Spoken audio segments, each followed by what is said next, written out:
Hello, നമുക്ക് baking items ഒക്കെ store ചെയ്യുന്നൊരു വീഡിയോ കണ്ടാലോ?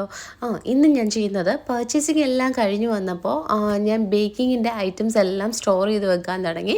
അതിൽ ഫ്രിഡ്ജിൽ ഞാൻ ആദ്യം തന്നെ അത്യാവശ്യ സാധനങ്ങളൊക്കെ സ്റ്റോർ ചെയ്ത് വെച്ചു. അതിനുശേഷം ഞാൻ ചെയ്യുന്നത് എൻ്റെ ബേക്കിങ്ങിൻ്റെ ഒരു ടേബിളുണ്ട്. ആ ടേബിളിൻ്റെ സൈഡിലായിട്ട് ഏറ്റവും എടുക്കാനുള്ള എളുപ്പത്തിലുള്ള സാധനങ്ങൾ വെക്കുക എന്നുള്ളതാണ് പതിവ്.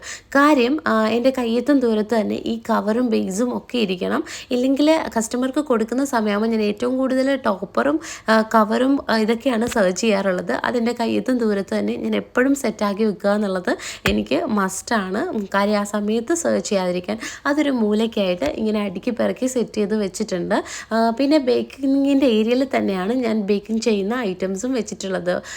മുട്ട അങ്ങനെയുള്ള കാര്യങ്ങളൊക്കെ. അതിനുശേഷം ഫ്രിഡ്ജിൽ വെക്കേണ്ടതെല്ലാം ഫ്രിഡ്ജിൽ വെച്ചു. പിന്നെ സ്പ്രിങ്കിൾസും കളറും കുറച്ച് ഹൈറ്റിലായിട്ട് മാറ്റി വെച്ചിരിക്കുകയാണ്, കുഞ്ഞുങ്ങളുടെ കയ്യിലൊന്നും പെടാതിരിക്കാൻ വേണ്ടി. അപ്പോൾ സബ്സ്ക്രൈബ് ചെയ്യാൻ മറക്കും.